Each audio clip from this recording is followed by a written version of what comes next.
Hi,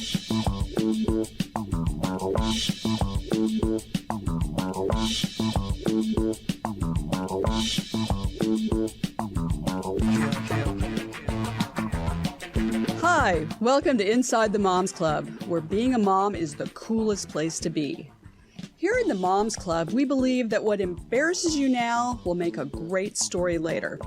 And let's face it, you don't laugh sometimes, you're gonna cry. Join us in having a good laugh together. I'm Monica Samuels. You are now inside the Moms Club, your private destination for all things mom. Welcome, moms. Welcome to Inside the Moms Club. I'm your host, Monica Samuels, and I am here today with my co-host, Lisa Morris. Hello, Lisa. Hello there. Lisa is, my regular co-host is Julie Orchid. She is not with me in Los Angeles today. Lisa is my sister. And here's how Lisa got this coveted role as my co-host today when Julie couldn't make it. Lisa was a Zoomer mom frequently on the show, and I always had this rule that I explained to everyone. You get one question, because we're limited on time sometimes, unless I say, well, do you have another question, of course. And Lisa just could never help herself. If we turned it over to her, then she just started asking a lot of questions. So I said, we need a co-host here. Julie is not going to be able to join us, so...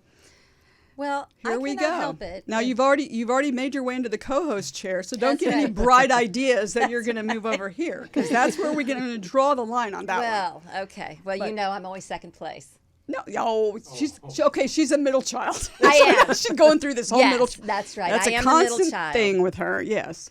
Well, it's only because she was always the smartest sister, but I'm the most fun. So it just depends on what you're going to put as important, right?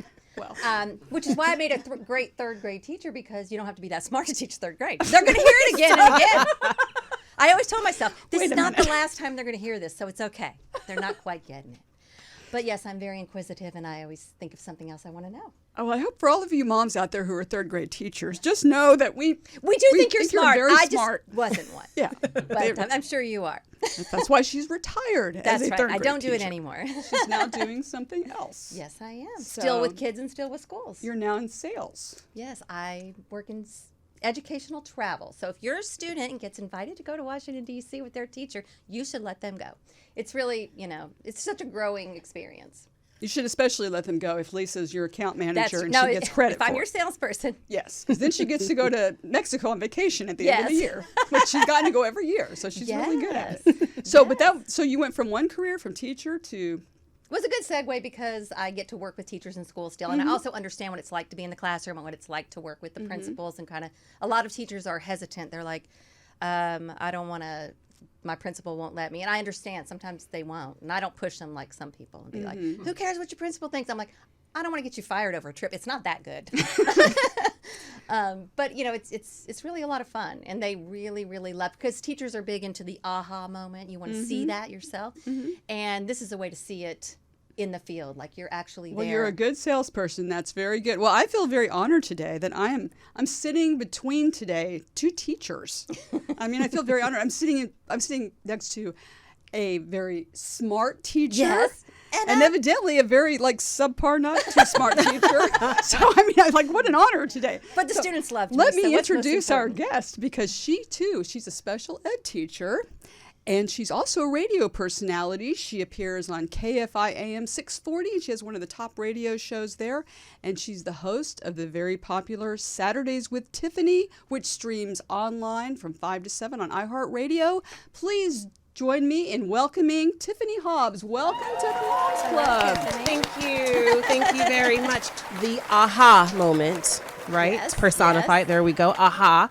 Thank you for having me. I really appreciate it. I enjoy what you do as a platform, and I'm just grateful to be a part. Thank you. Well, thank you for being with us. So you teach 8th and ninth grade special ed. I do. Special education for students who have learning challenges that are usually closely connected to some sort of behavioral challenge as well, emotional disturbance. So I have the kids who unfortunately don't fare well in the public setting and then have been given this alternative setting to be able to recoup what they've lost, to re-engage with their learning. So it's a challenging group.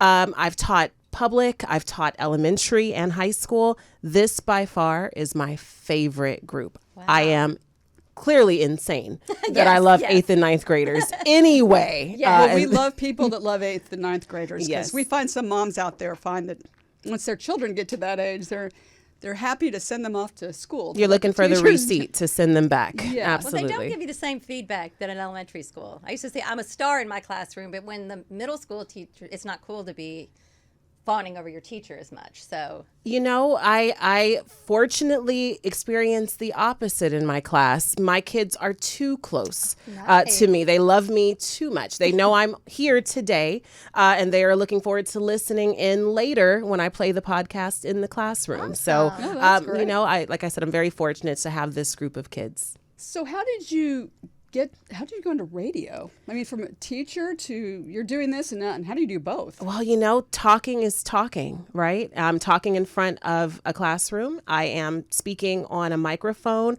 and they are very similar, require similar skills. You got to hook people and you got to keep their attention. But as far as how I got into radio, I started doing radio right out of college. I went to USC, and I didn't do radio at my university, but after I was linked with people who were doing college radio. So I was a featured segment. I would go on and do little side hosting or fill-in gigs. And then it just transformed. I did podcasting. Then I was asked to come in many years later to work at iHeart and KFI to do a weekly segment with one of the hosts, Mo Kelly, who has the Later with Mo Kelly show from Monday to Friday on KFI. And so that weekly segment, after about a year and a half, actually a little bit less, about a year, blossomed into my own opportunity with hosting on the weekends and also filling in for hosts on the weekdays. And it then transformed into me having my own show on Saturdays. Wow. So That is cool. it does require a lot of time management. I work Monday through Friday teaching. And as you know, that is a very labor intensive job. You're not off. no. But because it's something that I love, it doesn't feel like work, and neither does radio. Wow. Well, you're very fortunate that you can manage both of those, because that's not easy. It's not. So, well, let's go back to sort of the teaching piece. Sure. Were you teaching during COVID? I was. What I was was that teaching. like? I taught a private pod of kindergartners. Oh, no. I was teaching elementary at the time, and our school went online. It went virtual. And at the time, I just wasn't really... I didn't really too much care for the structure that was set up at the school I was at. And I was looking for an out, to be honest. This was the perfect way to move on. And so when I left, I was contracted by a private company to do, to do pod teaching with this elementary school, which I did for the entirety of that 2020-2021 school year. It was a converted garage in Redondo Beach. We called it the Little Schoolhouse on Avenue E. And we had all of everything that we could need. And it was a full curriculum. And it was in person. So these kindergartners who needed that social interaction, as did I, to be honest, we got what we needed, and I was able to provide that education for them. Now those kids are in 5th grade. Oh my wow. gosh. And I it's know hard to it is believe. insane. And I have been told by their parents that they are at the top of their class, and they Well, of attribute that course. to kindergarten. Well, that's good. And it's good you got to do it true. in person, because I've heard all the nightmare stories about the whole about Zoom learning, especially with little kids. And occasionally it was their parents that were part of the problem, like Yes. wandering in and out, or handing them a bowl of cereal, or like not treating it like school. Yes. It was And there was no very structure. very unconventional, unprecedented times is what we say. And the fact that these children were being asked to adapt, we were asking things that adults weren't able to do. So to be able to provide some sort of normalcy for them just was an honor. It was an absolute honor. I would say so, because, there's so much in the littler kids. It's just actually seeing their facial expressions, how they're sitting. That's Yeah. where if they're getting what you're doing. And if you're on a screen, for you to analyze it to that level is really impossible. And I bet that's why they're the top of their class, because they got to have that kind of education with such a wonderful teacher. So Thank you. They were very blessed. They were. And I was. I got a lot from that interaction, and I keep in touch with them. I look forward to the Christmas cards and the announcements every year. Yes. Yeah, no, that is great. So in your schooling that you teach now, are you in an alternative school environment? Is that where you teach at an alternative school?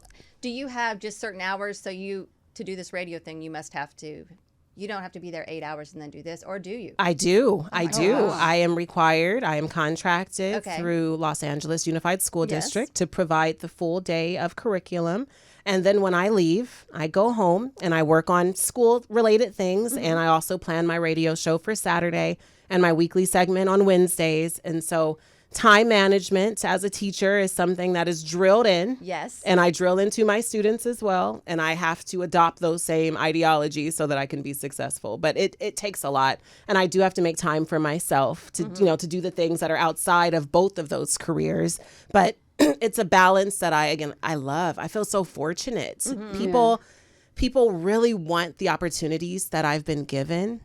And I don't take them lightly or for granted. So I don't want to squander them or do them kind of half out. So I give my all.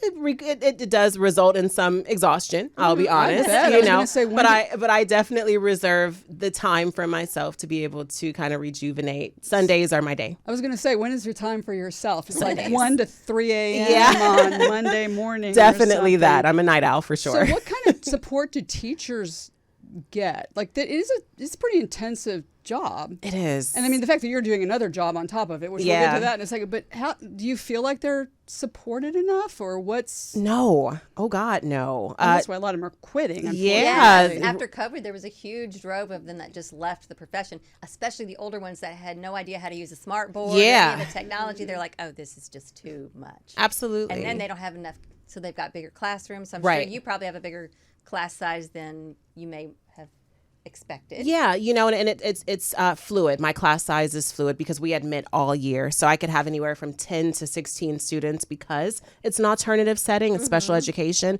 So I don't have the full class size afforded to public schooling or even other private schools. But the support that we get at my school is very unique. It's a family-run business. They've been in operation for 43 years now, and they have built their business on support of the teachers, of the staff, of the families, of the students. So I feel very enveloped with support and love and affirmation. I can't say the same for other schools I've worked at, which is why I am here. And I love this particular school. But overall, teachers as a whole, oh no, there is a huge lack of support. And like you said, it really speaks to the poor retention of teachers and this turnover, this high turnover rate. It's because teachers do not feel underappreciated. They feel overworked. And I know those are adages that are often said, but they're true. I don't think you'd be getting so many people saying the same thing across the board nationally if it weren't true. So teachers need that support, and they need to still feel like a whole person, not that their lives are just indebted to the classroom. I have that balance. Like I said, it is a unique situation. I have not always had that. And I feel for educators who are navigating that struggle. So as a parent, then, as a mom, and I'm taking my kid into the classroom, what advice would you give us to support the teacher? Well, because I heard a lot of the problems are the parents. Yes. Oh, And you moms You out know. there, Don't be those. don't be the problem. parents love their children and they want what's best. And that is not always separated from emotion, or emotion comes into play, I should say, a lot more than maybe logic should at times, or deferring to the expertise of the educators. But it really does take that village idea. And so that you are even asking what can parents do is just a testament to your own empathy. And I thank you for that. first and foremost, donate Kleenex and Lysol wipes. We need Lysol wipes and Kleenex and copy paper. I can do that. Oh my gosh. Once you get that down, just check in with the staff, check in with the teachers, be a present parent. Parents who start strong and then fade, we don't like those. We want parents who are present, who are not over encroaching and not trying to rule the classroom, but who make their presence known, who want to be involved, who want to have those check-ins about where their student is, because that's the way that we can check that progress and possibly implement new strategies. So just being present and being communicative is a huge thing. Also, respecting the hours of operation. Don't text the teacher at 10 p.m. asking about homework. Don't text at 8 p.m. asking about tomorrow. I was one of those. Maybe I did You that. know, that's better than the parent who doesn't check in. Yes. And also, I feel better. boundaries are important. So Yeah, just no, that is true. respecting it. Now, you're one in a million. I don't know of any other teacher in America, and I could be wrong if you're that teacher in America who has an extremely successful, popular radio show on top of being a teacher. But, I mean, that's extraordinary. It is. So tell me, it's hard. I can imagine if I had a radio show like that, even doing, what you do, you have to prepare for it. Because I've listened to your show, and it's like, okay, well, we just had the World Series. And not only does Tiffany tell you it's the World Series, she tells you, like, the 4 plays into the 3rd inning, this happened. It's like a very detailed kind of thing. You have to keep up with all of that. You do. And so how do you prepare for that? Goodness. I have a wonderful producer. Kayla Austin is my producer, and she really just is my backbone. She brings me relevant articles and information that I then can weave into my show.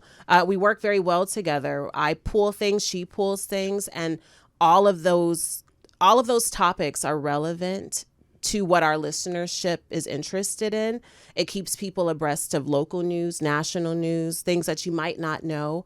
And while it is challenging to kind of really kind of parse through. There's so much information that we're in information overload, right? It makes for a very fun and exciting experience. I get a thrill out of creating my show and being able to kind of put the topics in, a format.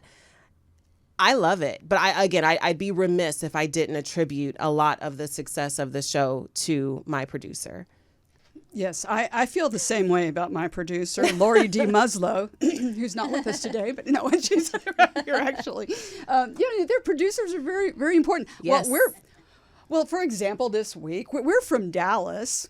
And so I imagine that you'll be talking about, does anybody bring any Kleenex to this show, by the way? Oh, Luka. Luka Doncic going to the Luka. Lakers. We're crushed. We're so Oh. upset. Crushed. I mean, I'm so upset that I really had to pull it all together to get up for today. Just for today. I don't know that I'll ever be the same, to be Monica's honest with not you. stopped talking about it, but I I will haven't. say I I'm only watched obsessed. the Mavs for Lucas. So Me too. I don't care now. I mean, I'm like, I told my They can sister, just I'm go. like a fan like the Taylor Swift fans are for the Chiefs. Yes. I am the Doncic fans of Yes. the Mavs. So I don't know. This is very traumatic. But I'm sure y'all are going to have lots of. I'm just throwing the towel. And you know what? I've just got to be a Los Angeles fan all the way around. Oh, don't you go jumping. No, Don't you do that. You know stay what? loyal. No, well, hey, the Dodgers, the Lakers. I love you how get she all the says it big- that way. The Dodgers, Well, the I'm- Lakers. You don't understand being from Dallas. All of our teams go nowhere, and we still act like they're going to do something. Yes, I know. we've Your had- poor Like this year, Cowboys. the Cowboys, We've had- and then Your the poor Rangers. Cowboys. I don't even Everybody wanna- lets us down. Well, at least the You Rangers. know, at least they're consistent. yes, That's true. yes, That's true. yes. So we're very happy for you. But well, yeah, we're No. Yeah. happy for you. Not really. Not really. I can tell you're being honest about that one. Moving on. You Very can't tell I'm genuine. obsessed that I got into this topic to begin with. You know what's funny, really quick? I saw today on social media a wedding party that was stopped while the announcement about Luka was made. They were in the reception getting ready to do the dance, and the groom found out that Luka was traded. They're in no. Dallas, and they stopped the entire wedding. The music cut. It was like something out of a TV show, and the entire wedding party and guests just went completely ballistic. So I understand. Yes. Do you know how we yes. feel? I know Yes. how you feel. Yes. Yes. Except that you're going to be on. You're I'm gonna a be on the Clipper winning fan. side. Oh, you're a okay. Clipper I'm a fan. Clipper Okay. fan. I have no dog in the fight. Okay. Well, that's You know, good to hear. I'm used to Yes. pain. We can talk later. Okay, bring you more tissues. Yes, exactly.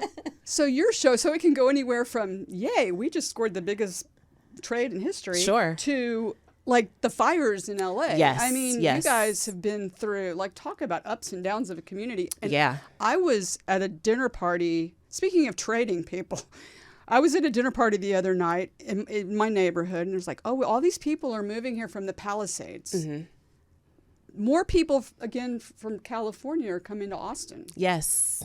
because they lost everything, and they're tired of, what's happening here. If what's they that were like? if people were already on the fence about their loyalty to California, this was the final straw. Not just the tragedy of the fires, but the political climate as well, for people deciding, I don't necessarily want to stay in this state anymore. I'm looking for something different. And so there's been kind of it's suggested that there is a wave of people, there's a wave of people who are leaving, and that could continue. And Texas is one of the foremost places. Arizona is another. And then they're going up north as well into Washington and Oregon. But yeah, the fires were on the brink of again, I used the word unprecedented earlier, but an unprecedented tragedy, the costliest in our history, one of the worst natural disasters in the United States ever. And we report on that. We've been talking ad nauseum about that. This week, I plan to talk about the mobile home park that went up in flames, unfortunately. It was a little slice of heaven, people said, and affordable living right on PCH with beautiful views. And their entire community burned to the ground, save for one mobile home of the 160 or so. And I have a good friend of mine who was interviewed by the LA Times. His name is Alec Edwards. He is a fire captain who was off that day, and he stayed behind as he sent his wife and toddler daughter to safety. He stayed behind to try and fight for that mobile home park. And sadly, he was just outrun by the flames. So that's something we talk about. Human interest stories are everything, and people want to connect to the material. And this has been just a really sad opportunity to connect to people. But we've also seen a lot of humanity, a lot of the best of humanity, with donations and with sympathy and people coming together to support one another from the Palisades to Altadena, sharing their stories and just really making this a collective experience, not something that is just relegated for those who have unfortunately become victimized by it. We're all in this together, so to speak. And there's some stories you don't even think about. Like, we interviewed a mother and daughter who'd won Grammys, and so they lost their home in the fire. And I talked to her, the daughter, a week ago, and she had the flu that day, and so she was sick. And they're calling her, "You got to get out of the house." And she said, "You decide, like, what am I going to take? I'm sick. I have 10 minutes to figure it out." And she said, I said, well, do they replace Grammys and Oscars and Emmys if they get burned? She said, yes, they do, actually. Yeah, they do. But she said, I took my Grammys with me, but my mom didn't take hers because she said, oh, we'll be back in 3 days. Oh, man. And so but just things like that. People don't think about, like, my husband and I, if we were in that situation, what would we take? Right. It can affect all of us. In fact, for those of you thinking of moving to Austin, I learned through all of this that we are the third most likely city to go down with a fire like that. Oh. We're subject to wildfires too. So Are you trying to detract people from coming to no, your it's town? lovely. No. Wait a minute. Not at all. That's what it seems like. You can come to Horseshoe Bay. I live an hour outside of there, and it's lovely. Thank you. Well, Yes. Cautionary There's a tale. huge Austin lake, is yeah. Right. lovely and welcoming as well. Don't get me wrong. I just want you to be prepared and think about it. But they'll trade an earthquake for a tornado. Yeah. Well, yeah, tornadoes a whole. You can't live anywhere to and show not you have something. that is true. Right. Every place Today has we were something. my sister and I were talking about it. We were sharing with someone that we were talking with about the difference between the weather here and in Texas. And Lisa's like, yeah, there's tornadoes there. There's lots of tornadoes.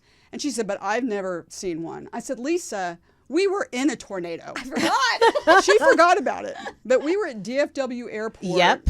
I have waiting. a story. We were sitting at the bar. Well, we just happened to be there. Then we weren't there for a drink.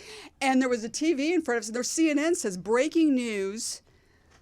there's a Tornado at the tornado heading airport. over DFW. We're like, we're at DFW. So we had to get in the bathroom as the shelter Yeah. and waited out there. Have so, you been in that shelter too? No, I've not been in that shelter. I've definitely been at that airport. And I was at that airport when there was a tornado. Now, the tornado warning actually was issued while we were in the air. We were just taking off.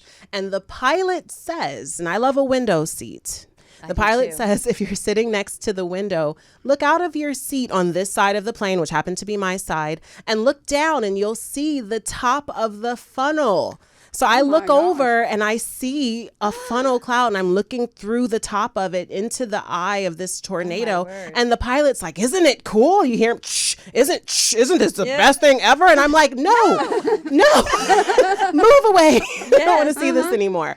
But yes, I do enjoy Texas. Well, wow, you're not only a host of a show, you're an eyewitness on the scene reporter. I'm an amateur meteorologist at this point, in the big middle of it. Well, Tiffany, we have some moms with us and a daughter today who are our Zoomer moms, and they have some questions for you. So please welcome our Zoomer moms. Welcome to the Moms Club. Hi, guys.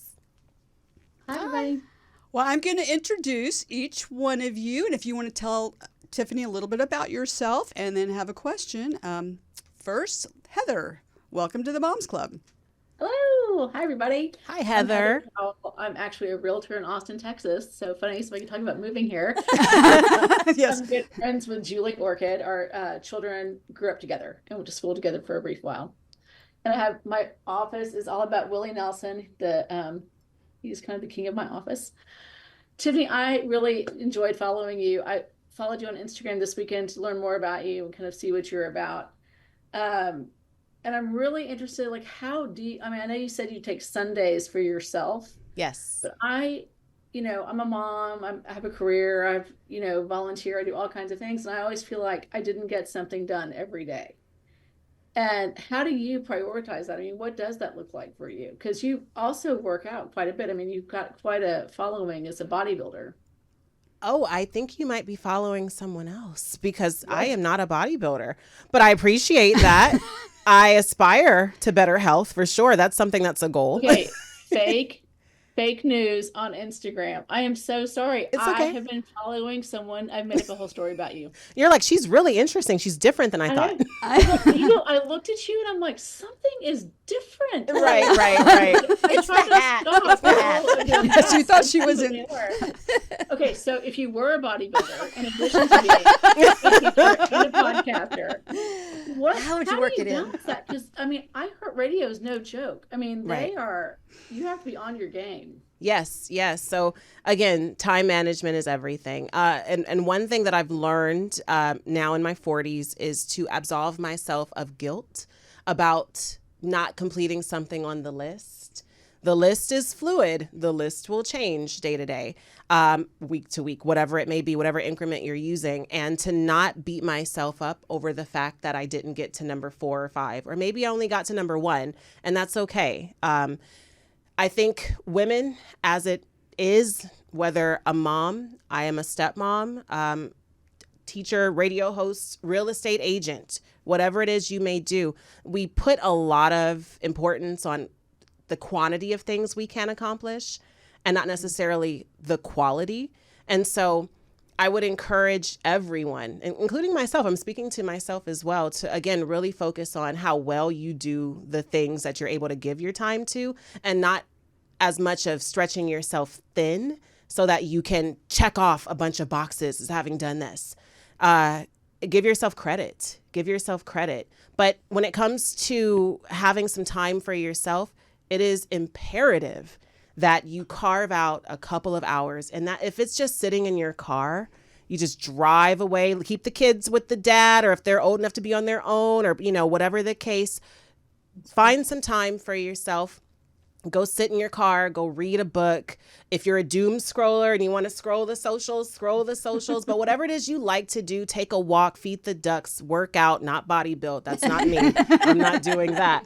But whatever it is you like to do it without the guilt of thinking that you're not doing something else because you are giving to yourself. That's probably the thing that I have embraced the most, because I do a lot. And I'm not going to be able to do a perfect lesson every time with my students. And each one of my radio shows is not going to be flawless. But hey, at least I have them. At least I have the opportunity. At least these kids are getting something. So don't beat yourself up. And I don't know if I'm not suggesting you do that. But I would say if you have any guilt, to try your best to release that. And I hope that doesn't sound hokey, because it is like the most freeing thing. I think that's good advice. In fact, now I feel better about when I wrote my son's 8th grade English paper telling him that I could get an A because he was struggling with it and he ended up getting a B. I'm going to release that.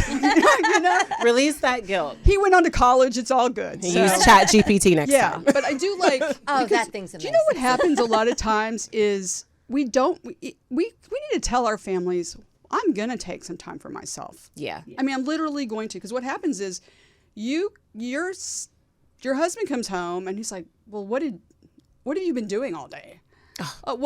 And then you give him the list, and the list doesn't sound that exciting. Well, I had to go fix the mailbox, and then I had to go do this, but it's a lot. It's a lot. And so it gets to you. And so I think first you got to say, I'm going to take the time. To do that. Absolutely. You know, and again, women, we put so much pressure on ourselves to do everything. Mm-hmm. And if we don't do one thing, we're like, dang, I didn't do it. And my day is now ruined, or I feel lackluster in some way. And like you said, if you itemize everything we do, oh my gosh, the list is long and it's ever expanding, and it puts other lists to shame. And that's just our normal day-to-day activity, just as women, everything that we do and how selfless we are. So you have to regain that part of you that's okay with being a little selfish. It's not selfish in the negative sense. It's doing for yourself. Taking care of you. What's your favorite thing to do, since it's not bodybuilding? Not bodybuilding, but what at is all. What if you have that time to yourself? What do you like to do? I love long walks on the beach. No, I do love long walks on the beach, but I love to read. I love to read. I don't do nearly as much of it just because of my attention. I end up doing something else, but I love to read. I love to be with my dogs. I love to visit my mom. I love to spend time with my partner, my fiance. Museums. We love to just find a museum and walk through. But if it's just me, I am perfectly fine sitting on the couch and watching Netflix. I just started a new series, and I'm very happy to sit in front of the TV for 2 hours and to watch, episode after episode with a nice drink or something, juice or whatever it may be. Sounds But just, nice. just to really just kind of veg out and disconnect from everything and just enjoy. I can relate to that. Kim, welcome to the Moms Club. Tell us a little bit about yourself, and do you have a question for Tiffany? Sure. So I am Kim Coley, and I am from North Carolina, so I can completely understand about the fires, because we've been dealing with Western North Carolina. Yes. The hurricane. Yes. And then the whole political thing, so I got that completely. I feel for you. And I first want to go back and just thank you for acknowledging your producer, and that it's a team effort. So many times we as women forget the other women that come along and help us, and whether it's over the wall or make us look good or edit our stuff. And I appreciate that about all you do. Instead of tooting your own horn, you acknowledge that you've got help. Yes. And you appreciate that, which I think it just, when you ingratiate other people, it opens yourself up to receive that back. And so I want to thank you for that. And then I want to ask, how did you get to decide or come to that these were the people you wanted to spend these years with? How did you decide on this career path when obviously you had so many different choices? How did you come to the conclusion you wanted to spend 8 hours a day with 8th and 9th graders? Not easily. Teaching is a lot. It is next to It is a lot. parenting, it is probably the most challenging job in the world. And I really, truly believe that my school, my students, they chose me. When I got there, I had interviewed for the job. I was selected from a pool of applicants. I did the whole process. But once I got in, to be able to stay and affect positive change, they had to accept me. So the fact that they accepted me was tantamount to any application process. You know what I mean? So it really does feel like I was chosen. And once I earned their respect, we created a culture in the classroom that has carried over year after year. And my students who come into my classroom expect that culture. And my students who then leave my classroom reminisce about that culture. So it's a culture that has been cultivated, and it's one that I'm proud of. And it's one that is definitely built on just like that acknowledgement that none of us can do it by ourselves. And you spoke to that, Kim, and I appreciate you for saying that and for acknowledging my producer. And the same thing goes for my students. And teaching them that you can't do this on your own is important, because so many of them, based on the nature of why they're even in my class, have dealt with a lot of emotional trauma. And now a cornerstone of who they are has become, and what I work to combat, but it's become kind of pushing people away.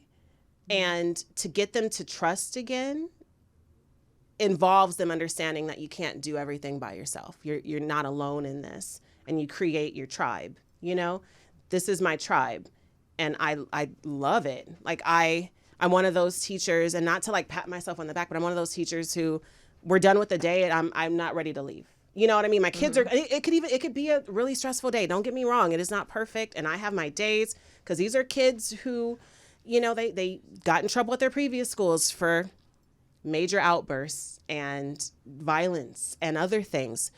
And even on those days, I can sit at my desk and say to myself, I love being here, because I know that these are moments that are fleeting. At the core, what we are creating is a family, and they take that.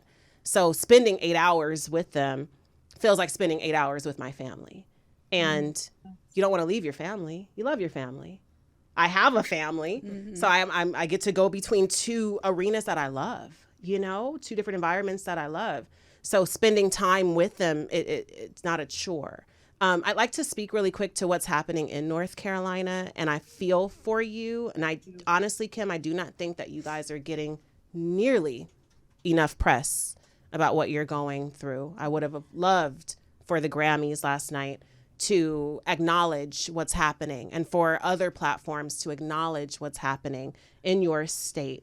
You are getting overshadowed, and it is very unfair, because you have been dealing with this for many, many months now. And people are still in, I believe, in the convention centers and dealing with the homelessness. And so I really feel for you, and I hope that the tide starts to change and that you do get the attention that your state deserves. And my heart just goes out to all of you. Thank you. Yeah. Thank you You're welcome. I agree as well. We, on our website, so we put a call out for moms to help when the LA fires happened. And so we put resources on our website inside themomsclub.com. And there's a button there for all the resources in California. We're adding another section for North Carolina, because we do feel like it hasn't gotten the attention. I mean, and that's the thing too. It was interesting because being in Texas when all this was going on, and having so many friends and our producers and everyone being out in Los Angeles, and it was very real to everyone here as it was happening. But you know what they say in the news, if it bleeds, it leads. And that's kind of what the thing is. Yeah. And so when I was talking to people out here, and they were still very much experiencing it, and then they would say, well, do you want to put this on social media or that? I'm like, you know what? They've kind of moved on, sadly, already. The next thing is happening. And, you know, and that's unfortunate. So I really hope we keep the focus on everybody that needs help like that, because we can do so much, you know, we can do so much good.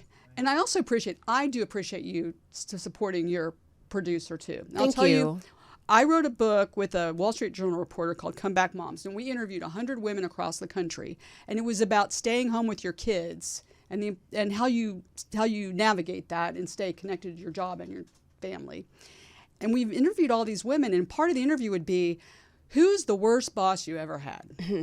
And it was always a woman. And finally, my co-author said, are we writing the wrong book? Should we be writing a book about how women need to support each other Right. and help each other and speak up for each other? So I commend you. That is says Thank a lot. you. So I think Thank that's a you. great thing. Emily, so this is our Zoomer daughter, who's actually my niece, Emily. Hi, Emily. And she is here. She is currently childless, from at least what she's told the family. We don't know of anybody. Yes. You tell Tiffany a little bit about yourself, and do you have a question? Hi. Hi. Yes, I do have a question. My question is, what is the biggest lesson that you've learned from your students? Because obviously, I'm sure you teach them a lot. So I'm wondering what you've learned from them.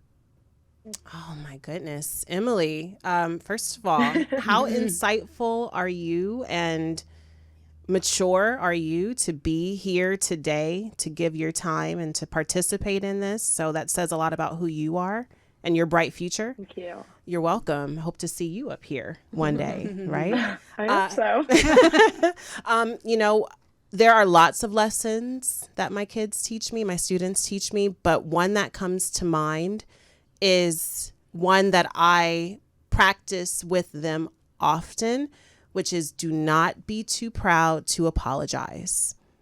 And it came from modeling. What I learned with them is that in their lives, adults have done a lot of wrong, and very few of those adults have ever atoned or taken accountability or apologized for whether something small or something greater in scale. So my students came to me more or less used to people just doing things and never, again, acknowledging the hurt that they cause. And what I made sure to do is that however small the mistake was, if there was something that I needed to apologize for, to let them know, hey, I'm sorry, I spoke over you when you raised your hand. I shouldn't have done that. I apologize. And they're like, whoa, can you imagine, like, a teacher is acknowledging that they spoke over me, or that they didn't call on me, or I had my hand up too long, or that I made a mistake about something, or this kid did the thing and you said it was me, I'm sorry, I was wrong. And they're like, what? So what I've learned is the importance of doing that. I had it in my mind to do because I'm a grown up. We should apologize. But the importance of doing that with children is something that they have really codified or strengthened. And I thank them for that. I really, really do. To the point now that if I do anything, they're like, you didn't apologize. You didn't say that you're sorry. And I'm like, don't you weaponize. Don't you throw it back at me. But and I love it.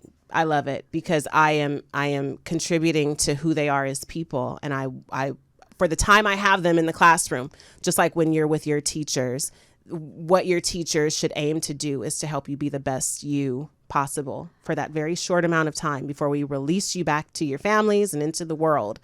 So I'm like, math is important. History is important, sure. But personality building stuff, that is where it's at. So the power of apology. Which is a very good practice and lesson.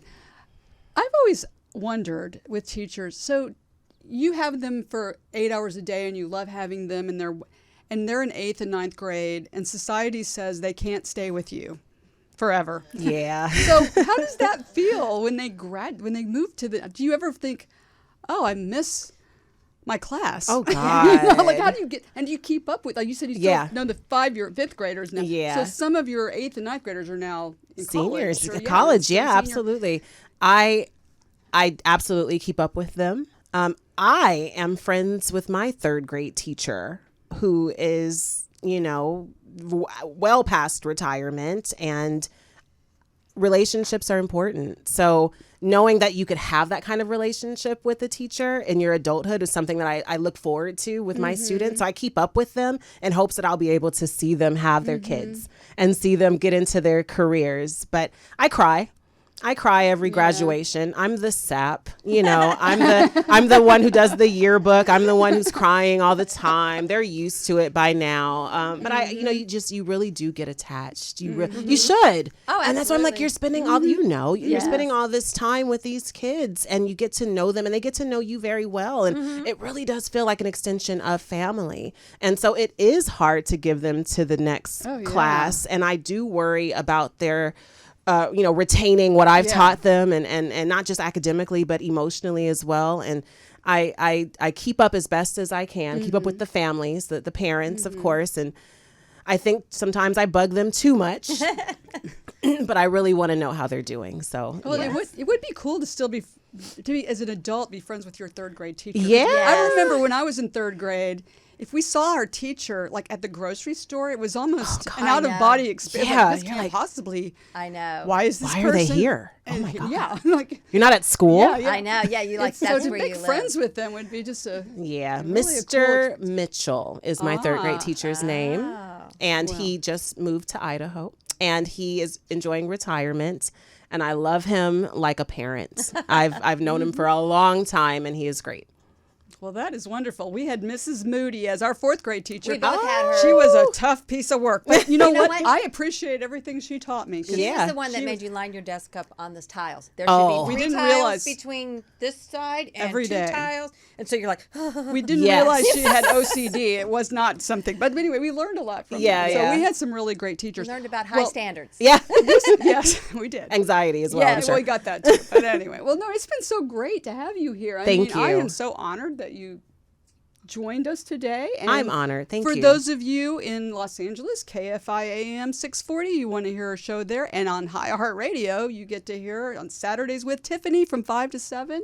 And where else can we find you on social media? You can find me on social media at my correct Instagram, right, Heather? And that is at Tiff Hobbs on here. Tiff Hobbs on here. You can find me on Facebook, Tiffany Hobbs. There is another Tiffany Hobbs. That's the one you're talking about. I'm trying to figure out how to get her pushed further down yes. in the algorithm. That's that wannabe actress. Yeah, I know who that is. exactly. I need to put my middle initial in there or something. But yeah, you can find me on social media, and I'm very happy to engage with you. Everything is public. Please say hi. I would really enjoy that. And yeah, if you would love to or enjoy listening to a radio show that is insightful and keeps you up to date on current news, then you can listen from 5 to 7 p.m. on the iHeart app or KFIAM640.com. And if you are in Los Angeles, you can listen on AM 640 on your radio dial. Thank you, Emily, Heather, and Kim. Yeah. Thank you, ladies. It's been great. Thank you so Yes. much. Thank you very much. And thank our sponsor, New Calm, which I use it every night to sleep. It's an app that you can use to relieve stress.